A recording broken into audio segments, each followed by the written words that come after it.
Let's do some Bigfoot research. Since everybody's always calling me Bigfoot or Sasquatch, let's actually find out if there is a real Bigfoot or Sasquatch. This guy looks like he'll tell us the truth. Hey guys, Chris here. What would you do if you were in the Oregon wilderness late at night by yourself and you saw two glowing eyes staring at you? I don't know, Chris. What would you do if you were in the Oregon woods and you saw two glowing eyes staring at you? Probably run and scream like hell. All right. Got some nice flowing mountain scenes. It's very peaceful so far.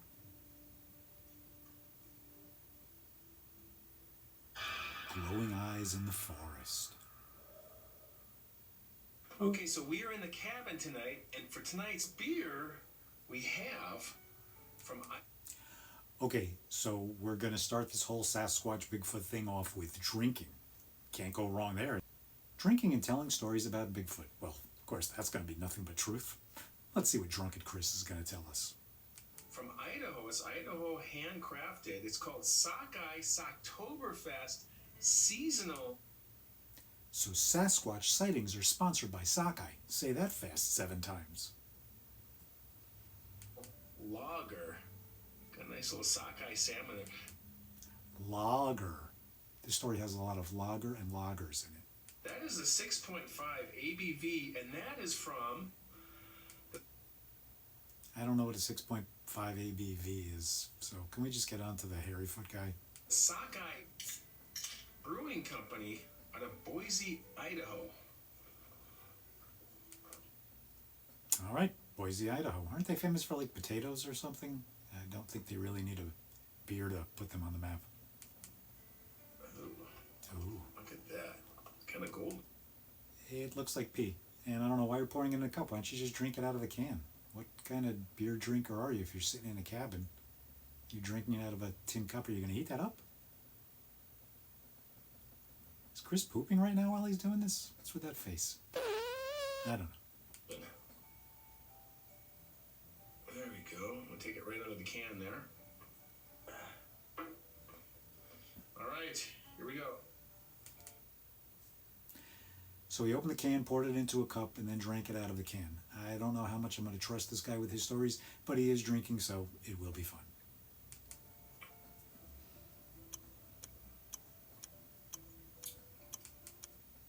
That was a pretty big drink there. How much did he pour into the cup, and how much is left in the can? Wow, very malty. And almost a mocha taste to it. I like that. I guess we'll get to Bigfoot eventually, but we got to get through the malty mocha beer taste. Very lager tasting to it. Here we go with the lager again. Now, is he talking about tasting like a lager that works in the forest, or a lager like a lager beer? And yeah, it's kind of a fun beer.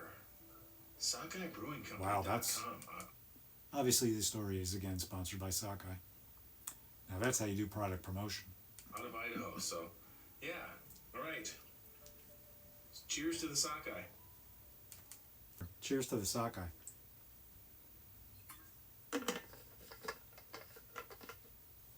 That took too long. So our story takes place in the summer of 1968 in the great state of Oregon. 1968 in the great state of Oregon. There, near Mount Hood, was a logging company out of Eugene. And Mount Hood is the highest peak in Oregon at 14,240 some feet tall. 40. You had the thing up. You could have told us exactly 40 some feet up, Chris. Really, I think you got lazy on us. You had the actual stat there, and then you kind of just fizzed out with it. But you could tell us how tall it is. It's okay. It has active glaciers on it. It's a dormant stratovolcano. You can tell us it's a stratovolcano, but you can't tell us the exact height of it. So I guess you choose what specifications you want to tell us about the mountain? It's in the Mount Hood Wilderness, and around that is the Mount Hood National Forest at 1.1 million acres. That's a lot of acres. Of wild land in the Cascade Range. And so this is where Daniel, age 18, very young man, was going to Young man Daniel has a great mustache at 18. work with this logging operation out of Eugene. And his job was to install radio signaling equipment on the logging equipment. And this particular job he had to do was, there was this machine called a yarder. And what it does is it has these large spools, and then they run cables through them down the slope, and then they can attach logs and bring them up the slope with this yarder. And these machines can weigh... Thank you for explaining to us exactly what Daniel's job was in this story. 45 tons. And they bolt them down on these 3-foot round logs that are 50 feet long to stabilize them. Stabilize them. And so Daniel's job was to attach this radio to this yarder. So Daniel shows up at this logging site well after the crew had left for the day. He seems to know an awful lot about this story that happened back in 1968. Now, they had him come at night because they couldn't afford to have him come in the middle of the day and have the whole logging crew standing around while he installed this equipment. So he pulls into the parking lot, parks it, gets out, opens up the trunk, gets the generator out, and he's got a work light flashlight that he grabs as well. And this generator's fairly light. It's got a handle on it. He can carry it, and he carries it up this pretty good... First off, this is 1968. If you know anything about generators, I don't think there was anything light about any generator. Have you seen the size of those things? Back then? slope to this landing where this yarder was at. Brings the generator over, hooks it up, gets the light on, turns on the generator. Attention to detail. I like how here's the little generator sound going at this point in his video. And starts working. He's installing a radio on this yarder. Now, around this yarder, there's some brush on the other side, and then there's this tree line that's pretty close, and then it cuts back behind the yarder, and then it goes like a little clearing over here, and there's a tree line. Again, was Chris there in 1968? The way he's like, he knows the layout of everything that happened a little too well. Off to the left. Daniel's working. He's by himself. He's miles from anybody. Or is he? And this generator's pretty loud, making some noise. Because it's but huge. He needs it to do his job. And it's about 7:30 at night when he showed up, and he's working for about 3 hours. So at about 10:30 at night, everything had gone fine up to this point. But at 10:30, something changed. He felt the hair on the back of his neck go up. When the hair goes up on the back of my neck, it can be seen from miles away. Why? He looked around, he didn't see anything, and he just had this really strange feeling come over him. Goes back to work. A couple minutes later, he feels he's being watched. And at this point, he's like, okay, this is getting really strange. He reaches up, grabs his light, his work light, and he shines it off to his left, back to... Again, how does this guy seem to know everything where he was, off to his left, off to his right? He seems to know a little bit, I don't know. Towards the tree line, and he makes a pan over to behind the yarder. As soon as it gets to the behind the yarder, and just a little bit to the right, he sees this set of glowing eyes. So it's just a set, so the picture is showing us a body, but he's saying he just saw a set of glowing eyes. So they were just a set of glowing eyes. Is there anything attached to them? Staring at him. Pretty high up, too. It was hard to tell. He was guessing maybe 7, 8 feet high. He stares at these eyes, glowing eyes. They're this white, golden... Are they white or are they golden? reflective eyes, almost like cat eyes, almond-shaped, cat-like eye. Did he say almond-shaped cat-like eyes? Staring at him for 15 seconds. And then they just turn to the right and disappear. Did the eyes just turn to the right and disappear, or did like the head turn to the right and disappear? Because if it's just floating eyes at this point, this isn't a Sasquatch story. This is something else. And he's standing there holding this light, and now it's just darkness, and he's like trembling, and he's not sure what the heck he even saw. What And is then he? he turns back towards the generator, and he looks down, and everything's kind of normal over here, hangs the light back up, and he's thinking, I don't know what the heck that was. And so he gets back to work. Really, do you think Daniel would have went back to work after seeing glowing eyes that were 8 feet up in the air? And realizing that he's going to have to work faster to get out of there. I think Daniel was drinking out of that same cup Chris is drinking out of, whatever he's drinking. And he's got this dilemma because he needs to get this job done before the crew shows up the next day, and yet there's something in the forest watching him. And he doesn't know where it is now. And so Maybe it's the foreman just making sure he's doing his job. he's thinking, I got to get out of here, but I got to at least finish this one job. So he goes back to work. All right, at least Daniel takes his work very seriously. Good for you, Daniel. And working faster.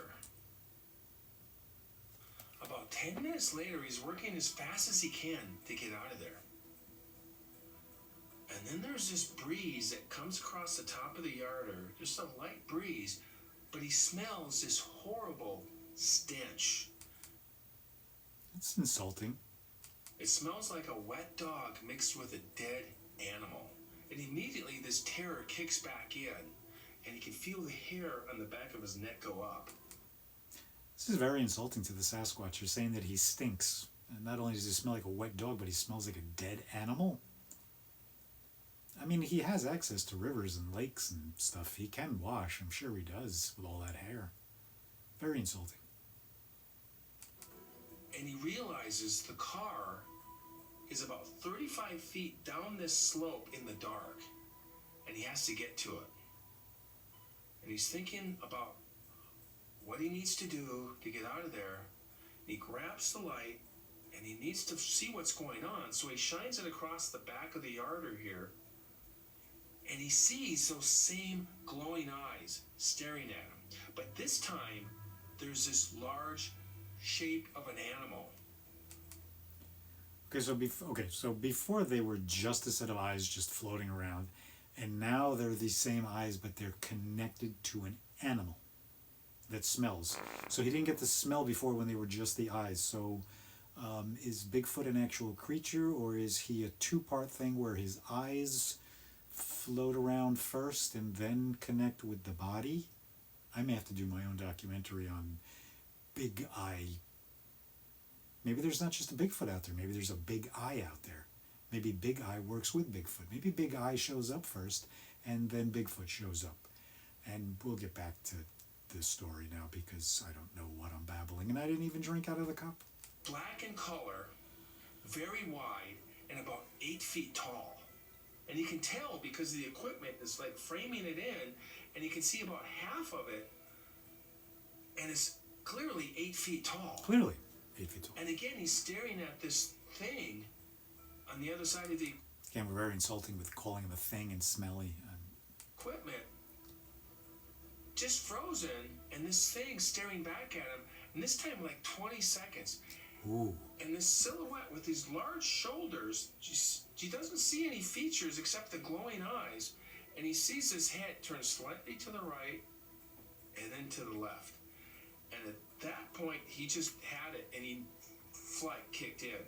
So he pulled the light back, reached down, disconnected the equipment from the generator. While the generator was still going, he picks it up with his left hand, and he turns, and he... Okay, again, I don't think you're picking up one of those old generators with one hand. Again, those things are pretty heavy, and if it's running, it's going to be vibrating and noisy, and... runs down the slope as fast as he can go carrying this equipment. I don't think you can run that fast carrying that equipment. It's like this big jog with... to the... So is he running or jogging? Story's changing. I think the beer is kicking in more. car. gets to the car, the generator's still going. He reaches down, he fumbles around with the primer and the button and the off switch, and he finally finds it, turns it off, brings it around to the back of the vehicle, opens the trunk, throws it in the trunk. Throws it in the trunk. In the story of fear, did he really need to save that generator? Gets into the front seat of the car, starts it up, puts it in reverse, and the backup light turns on, and as he's backing up, he's expecting to see this Bigfoot walking in the light behind him. He didn't know what to expect. And he looked back up towards the yard, and he didn't see the creature up there. And so he put it in drive and started heading down the road, and again, expecting something to come out of the forest in front of him or alongside the vehicle. He just felt this thing was around him somewhere. He had no idea. He went down the mountain in this Mount Hood National Forest, and he went about 5 miles away where he felt safe, parked the car, and he sat there, and he decided he's going to have to spend the night there because the crew was going to expect him up there the next morning. He's going to have a lot of explaining to do, and they probably aren't going to believe that story. He spent the night in the car, hardly slept. About 4:30, he finally just zonked out. And he said, Daniel said that he woke up and he heard the sound of the bus coming up the road. Let me guess, he woke up all hungover. The bus with the logging crew on it, and it woke him up. And as soon as it went by, he slid over to the driver's seat, got the car started, did a U-turn, and followed the bus up back to the logging site. So the loggers in the bus just drove right by him, not caring that he was in his car on the side of the road? Once he got there, was able to finish the install, they tested the equipment, and the logging crew got back to work. He didn't tell them what happened beforehand? As soon as they got back to work, Daniel walked around the yard and was looking for tracks to see what he could find. And he said there was a lot of brush and grass, and he didn't see anything. And as he was looking around and kind of thinking about what the heck just happened the night before, and just feeling like surreal because he's back at this site where this all happened, and now it's morning and the crew's all there and the machines are going, and it's like everything's back to normal, and it was very surreal feeling. And he's walking back towards his vehicle, and the foreman came over and said, "Hey, why did you park so far away from the job site? We noticed you down there early Yeah, but they didn't stop. See, like I said, they noticed him, but they didn't stop, so they really didn't care. this morning." And Daniel at first didn't want to say anything, and then he said, "Well, here's what happened. I was up here and working, it was late, it was dark, and I saw these eyes, and then the smell," and he explained the whole thing. And the foreman said, "That's really interesting. We've had some other guys have very similar type stories." At this point, I would have asked, were they all drinking sockeye beer out of a tin cup? From up in this job site. And the foreman also said, "You see those drums over there? Those 55-gallon drums, they weigh 475 pounds. They have diesel fuel and oil in them." And he said, "About 3 weeks ago, we came back to this job site here, and there was 8 drums, and we pulled into the lot here, came up, ready to work, and there was only 6. So we had the guys go around, looking around to see what they could find. And one of the guys went up a log pile that was just right over there, got to the top, and there was some brush on the other side, and the other side is where it's very steep slope, and they found the 2 drums down there. And so this He was just having some fun with the barrels. foreman said something really large came in and grabbed these drums, walked up that log pile, and threw them down the slope, one at a time.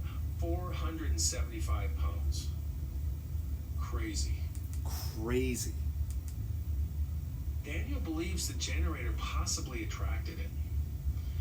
He also said that Bigfoots find generators attractive? this thing never got closer than 20 feet. It never made a sound. And over the years, he's thought a lot about this. Eventually, he found the internet and was able to Well, of course, he found the internet and everything on there is going to be true. find other people's stories and even connect with other people and talk to them so he didn't feel so alone in his experience. Not as alone as he felt that night in the Mount Hood National Forest in 1968. Wow. Yeah, but he just said he wasn't alone. There were glowing eyes, and then there was a smelly big guy.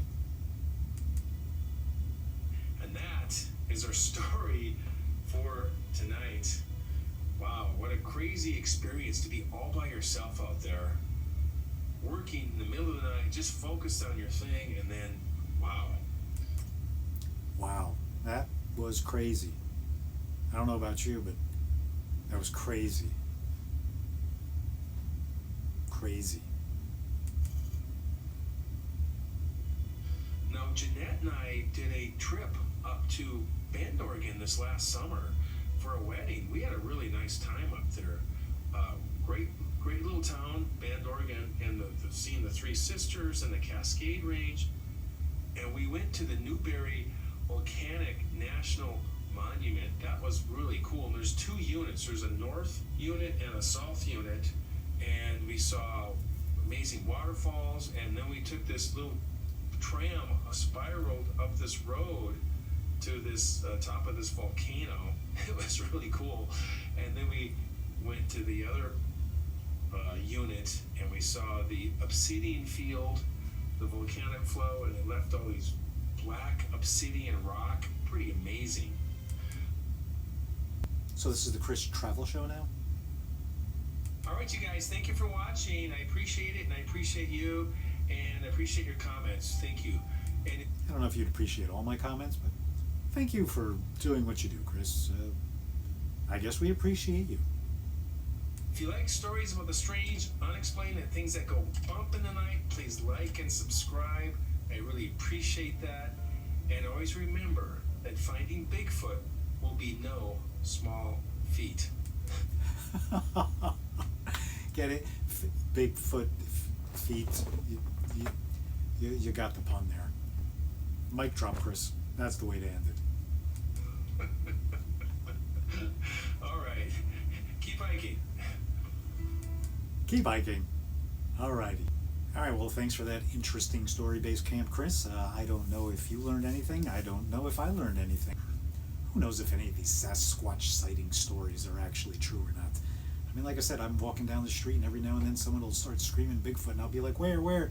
And then they'll turn and be like, oh, it's just him. So Bigfoot is everywhere. As long as people keep calling me Bigfoot, we're going to keep searching to find out if he's really out there. Peace, love, laughter. All right, Bigfoot.